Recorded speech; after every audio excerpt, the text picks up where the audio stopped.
So there's been a lot of talk lately about J.K. Rowling.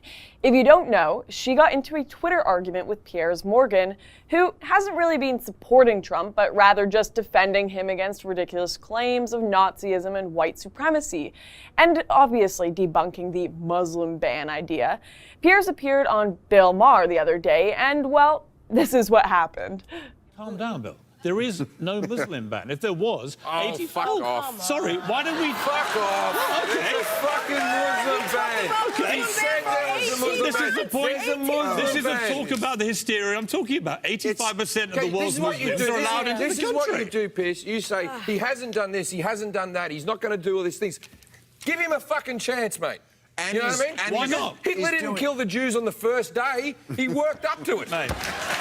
J.K. Rowling took to Twitter after the incident, claiming that it was extremely satisfying to hear Piers Morgan being told to fuck off on live TV, to which Piers said, "This is why I haven't read a single word of Harry Potter." And the argument continued, and then Rowling ended the debate with, "If only you'd read Harry Potter, you'd know the downside of sucking up to the biggest bully in school is getting burned alive."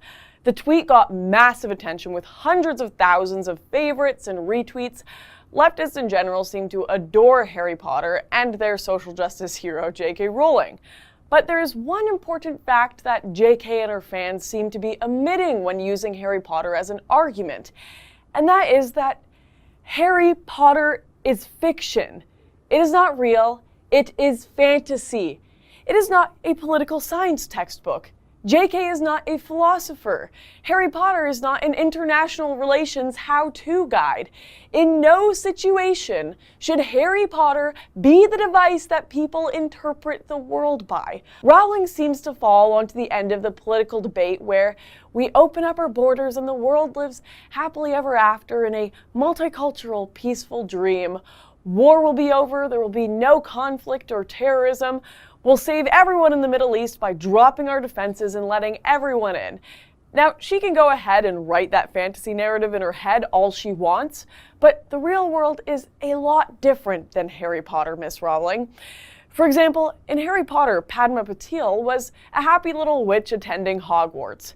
In reality, she has to deal with the horrors of barbaric practices within Islam, practices that the West hopes to keep out of their society. The actress of Padma Patil was actually beaten and branded a prostitute by her brother because she dated a Hindu instead of a Muslim, and her brother and father threatened to kill her.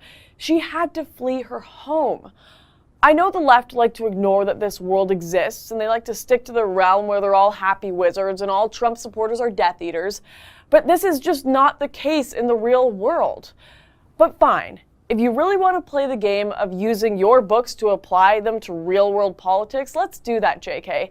Let me ask you, why did the Wizards build platform 9 3/4? Why did they have a magical brick wall to keep Muggles out? Is it because maybe Muggles had some barbaric cultural practices of burning witches, and they wanted to keep their worlds separate for fear that Muggles wouldn't understand them? Keep them separate in order to have peace and safety? Oh, and not only did they have one magical barrier, Hogwarts itself had its own barrier as well to keep out unfriendly enemies. It's almost like you yourself know that walls and borders are a good thing, JK. It's almost like you yourself know that vetting people before they enter a different land is a good idea in order to keep the people within safe. I mean, with the Salem witch trials and the way Muggles treated witches and wizards historically, it's not like the wizards didn't have a reason to be afraid. Also, the only prominent Muggles we meet in the books are the Dursleys, who were extremely abusive towards Harry because he was a wizard. JK, are you really so dumb that you don't realize your own books disprove your points? Seriously though, in the real world we don't have one race that are almost literal gods compared to the other. So I think everyone should know it's silly to read Harry Potter as an allegory for modern society. But at this point, it seems like millennials' disconnect with reality is so strong that they can only engage with politics through ridiculous pop culture references. They have to use gifs of Ariana Grande flipping her hair as arguments and smashing stuff as a form of political protest. Y'all need to grow up. You most of all, JK, you're an adult. You should know your books are fantasy and not be trying to push them into political debates. Yelling fuck you at Piers Morgan may indeed be satisfying to those who dislike him, but it is not an argument, and neither is talking about your fiction books. If you really want to prove Piers wrong, if you really want to critique Trump, stay in the realm of reality.